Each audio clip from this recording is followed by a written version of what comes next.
गवार और मॉडर्न बहू का पहला बच्चा। मामी जी, आप अभी तक रेडी नहीं हुई? हमें किटी पार्टी के लिए जाना था ना। तान्या बहू, बस 10 मिनट। वो मैं अमर और रोहित के लिए खाना बना रही थी ना, इसीलिए तैयार होने में थोड़ा लेट हो गई। एक तो ये आजकल की मेड कितनी ज्यादा कामचोर है, रोज न रोज कोई ना कोई बहाना लेकर घर जल्दी चली जाती है। हम क्या इसे पैसे घर जल्दी जाने के लिए देते हैं? तू ठीक कह रही है तान्या बहू, अब मुझे लगता है कि मुझे ये मेड चेंज करनी होगी। लेकिन मम्मी जी, मेड चेंज करने का क्या ही फायदा होगा? जो भी आएगी वो भी ऐसा ही करेगी, क्योंकि ना अब हम रोहित की शादी करवा दी। तान्या बहू, तेरा आइडिया तो बहुत अच्छा है। अब तो रोहित की पढ़ाई भी पूरी हो चुकी है। मैं कल ही अपनी फ्रेंड शालिनी से बात करती हूँ। जैसे वो तुझे ढूंढ कर लेकर आई थी, वैसे ही इस घर की छोटी बहू को भी लेकर आएगी। मम्मी जी, आपको उनसे बात करने की कोई जरूरत नहीं है। मेरी छोटी बहन है ना रिया, आप तो उसे जानती ही हैं। हाँ तान्या बहू, वो तो कुछ समय पहले ही मिस इंडिया बनी है ना, काफी ज्यादा मॉडर्न और सुंदर है।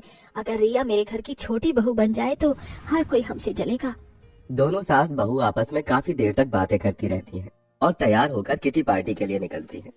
शिवानी जैसे ही अपना घर का गेट खोलती है, वैसे ही उसके सामने उसका छोटा बेटा रोहित एक लड़की का हाथ पकड़े खड़ा होता है। रोहित, ये लड़की कौन है और तूने इसका हाथ क्यों पकड़ रखा है? सासू जी, हम तुम्हार बहू रिया हैं। What is it saying? Rohit, ये लड़की क्या बोल रही है? माँ, इसका नाम झुमरी है और मैंने झुमरी से मंदिर में शादी कर ली और अब से ये आपकी बहू है। पिछले महीने जब मैं छुट्टियां मनाने के लिए गांव गया था तो वहाँ मुझे झुमरी मिली थी। क्या? ये क्या कहा तूने? इस गांव की गवार लड़की से शादी कर ली तूने?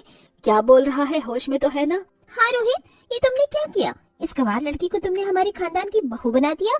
अरे सासू माँ, भाजाई, काहे इतनी परेशान होवत हो? अब हम भी इस घर की बहू है, हमारा स्वागत नहीं करोगे? माँ, भाभी, गुस्सा मत कीजिए। झुमरी भले ही गांव की है, लेकिन बहुत अच्छी लड़की है। आप सब देखना, ये जल्दी ही हम लोगों के सारे तौर तरीके सीख जाएगी। शिवानी और तान्या दोनों जानते थे कि वो अब दोनों कुछ नहीं कर सकते हैं, इसलिए वो न चाहते हुए भी झुमरी का गृह प्रवेश करते हैं और ऐसे ही पहला दिन गुजर जाता है। मम्मी जी, ये धुआं कहाँ से आ रहा है? पता नहीं बहू, खास खास कर मेरे तो सीने में दर्द शुरू हो गया है। लगता है ये किचन की तरफ से आ रहा है।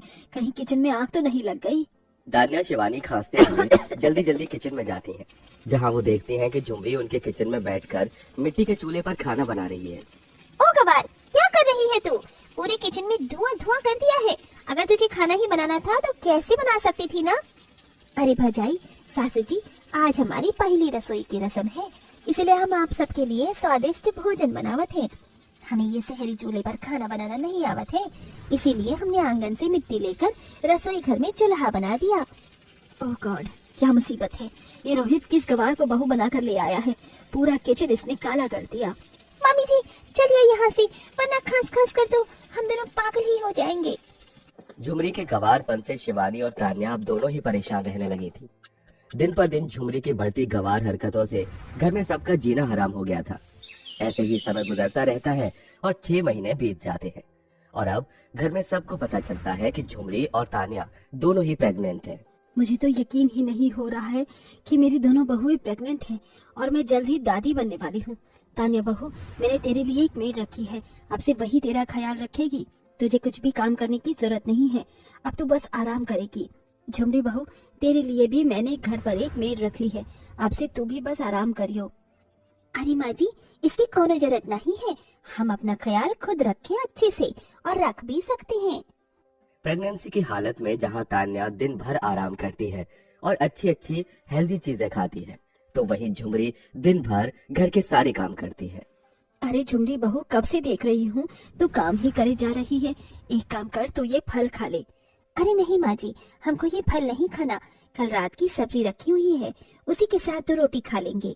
आप ये फल खुद खा लीजिए, इन फलों की जरूरत आपको ज्यादा है। हम तो गांव के ठहरे, बचपन में बहुत दूध की मक्खन खाया है, शरीर में बहुत ताकतवर है हमें। अपनी सास के मना करने के बावजूद भी झुमरी दिन रात घर के सारे काम करती है, जिससे उसका शरीर अब कमजोर होने लगा था।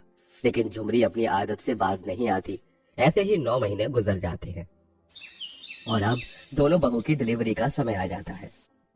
देखिए, आपकी बड़ी बहू की डिलीवरी तो बिल्कुल नॉर्मल तरीके से हो गई। लेकिन छोटी बहू की डिलीवरी होने में बहुत सारे कॉम्प्लिकेशंस हैं। लगता है प्रेगनेंसी में इन्होंने बहुत सारा काम किया है।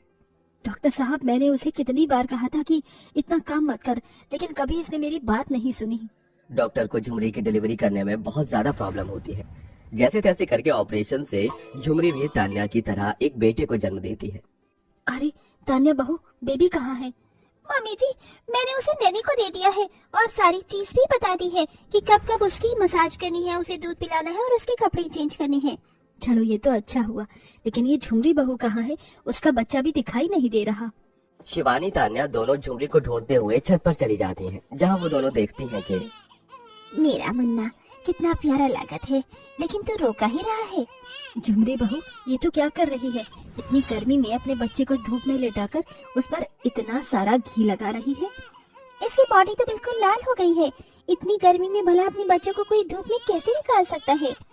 अरे माँ जी, भजाई, ये देसी घी है। इससे बच्चों की मालिश करने से उसकी हड्डियाँ मजबूत होंगी और धूप में सिकाई करने से भी उसका शरीर अच्छा होगा। झुमरी बहू, इतना भी गवारपन सही नहीं है। इसका शरीर तो देख, बिल्कुल टमाटर की तरह लाल हो गया है। अपनी सास और तान्या के कहने पर भी झुमरी अपनी गवार हरकतों से बाज नहीं आती और अपने बच्चे के साथ दिन पर दिन कोई न कोई गवार हरकतें करती ही रहती है। शिवानी, ये किसका बच्चा है? इसकी आंखों में कितना ज्यादा काजल लगा दिया है। ये तो पूरा का पूरा काजल में हो रहा है। ये क्या किया तूने अपने बच्चे की आंखों के साथ? उसके चेहरे और मुंह पर भी इतना बड़ा काजल का टीका लगा दिया। सासू जी, इसे बच्चे को नजर नहीं लगती है, इसीलिए मैंने इसे काजल का टीका लगा दिया है। बच्चे की आंखों में ज्यादा काजल लगाने की वजह से झुमरी के बच्चे की आंखें अब ज्यादातर लाल ही रहती थी, लेकिन झुमरी इन सब चीजों को देखकर भी अपनी गवार हरकतों को नहीं छोड़ती। मेरा मुन्ना अब दूध के साथ साथ रोटी भी खाएगा। ये ले मुन्ना, चल रोटी खा। झुमरी बहू, ये तेरा बच्चा अभी 3 महीने का भी नहीं हुआ है और तू उसे रोटी खिला रही है। अभी से रोटी खाएगा तो ही इसके शरीर में जान आएगी। मेरा मुन्ना को जल्दी जल्दी बड़ा भी तो होना है। झुमरी के दिन पर दिन बढ़ रहे गवारपन की वजह से अब शिवानी और तान्या को झुमरी के बच्चे की फिक्र सताने लगी थी। अपने बच्चे को रोज रोज गर्मी के मौसम में 2-2 घंटे धूप में रखने की वजह से और गर्म कपड़े पहनाने की वजह से अब झुमरी के बच्चे के शरीर के ऊपर लाल लाल निशान और दाने निकल आए थे, जिसे देख शिवानी जल्दी से डॉक्टर को बुलाती है। जब आप लोगों को बच्चा पालना नहीं आता तो बच्चा पैदा क्यों करते हैं?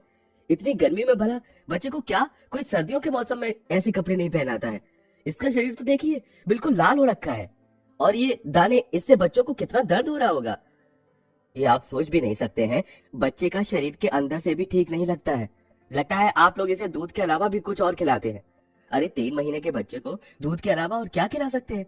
अगर आप लोग मुझे समय पर नहीं बुलाते तो ये बच्चा तो हफ्ते भर में ही मर जाता। सुन लिया तूने? क्या कह रहे हैं डॉक्टर? तेरी वजह से आज तू अपने बच्चे को खो सकती थी। अरे गांव से होना कोई बुरी बात नहीं है, लेकिन इसका मतलब ये नहीं कि अपनी गवार हरकतों से किसी की जान लेने पर तू उतारू हो आए। हर चीज देसी तरीके से हो या जरूरी नहीं है। कभी कभी मॉडर्न तरीके से की गई चीज भी अच्छी होती है। सासू जी, भौजाई, हमारे को माफ कर दीजिए। अपनी देसी और गवार तरीके में हम इतना ही खो गए थे कि अपने बच्चे का दुख भी समझ ना पाए, लेकिन अब से हम मॉडर्न तरीका अपनाएंगे। तान्या और शिवानी दोनों मिलकर झुमरी के बच्चे का ख्याल रखते हैं। वहीं झुमरी को शहर के तौर तरीके भी सिखाते हैं। समय बीतने के साथ साथ झुमरी शहर के तौर तरीके अच्छी तरह से सीख जाती है और अब अपने बच्चे का भी अच्छे से ध्यान रखती है।